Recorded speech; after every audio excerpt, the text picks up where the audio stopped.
Sharir Vanganobhir Yat Karma Prarabte Narah Nyayam Va Viparitam Va Panchete Tasya Hetavah. Hello friends. Friends, this is the 15th Shlok of the 18th chapter of Bhagavad Gita. And today we will understand this Shlok in detail. So let's first go over its meaning. So the Shlok says, Sharir Vanganobhir, which means with body, speech and mind.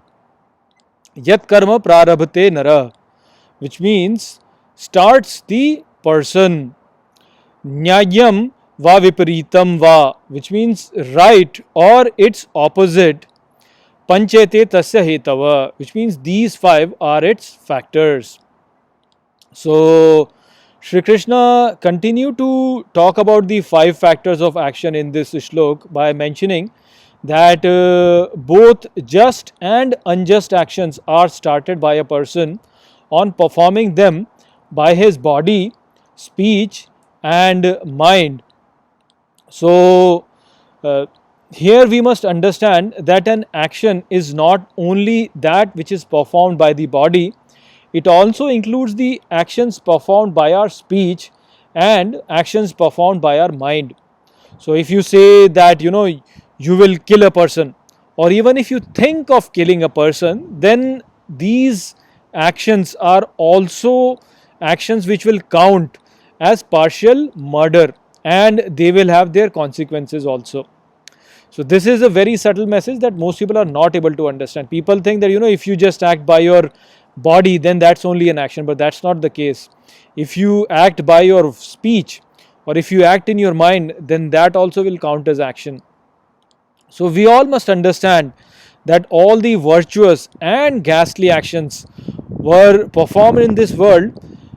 When they were performed, they were started by an idea, and that idea then manifested into reality. So if a bad idea comes in our mind, and instead of killing that idea there itself, if we let it stay within us, then first it will manifest in our speech, and if we continue to perform that action by our speech, then it will manifest with our body.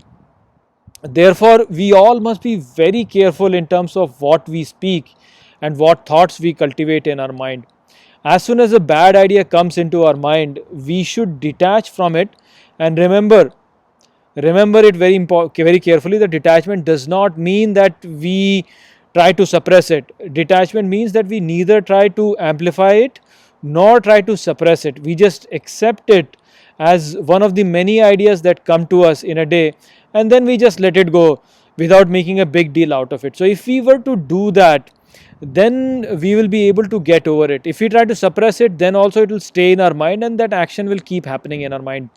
So we should not really try to suppress it. We should just accept it and then just move on. So if we were to do that, then such bad ideas will fall off from our mind, and then our mind will become more and more pure.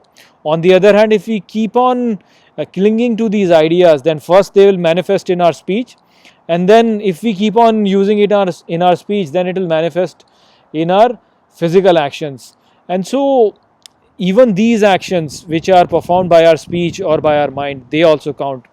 There are a lot of speech about creative visualization, wherein people say that the athletes, they improve their performance by creative visualization, wherein they visualize in their mind of what actions they are performing, and that has an influence in terms of their performance.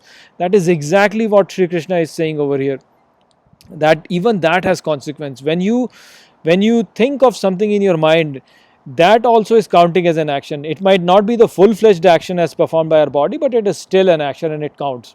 So we have to be very careful in terms of that. We have to understand what actually is action. The action in the mind and in speech is also action. People often think that this is not an action, but actually that is also an action. So that was the message of this shlok. I hope that I have explained this shlok well to you. With that, I'll close this video. I'll see you in the next video. Take care.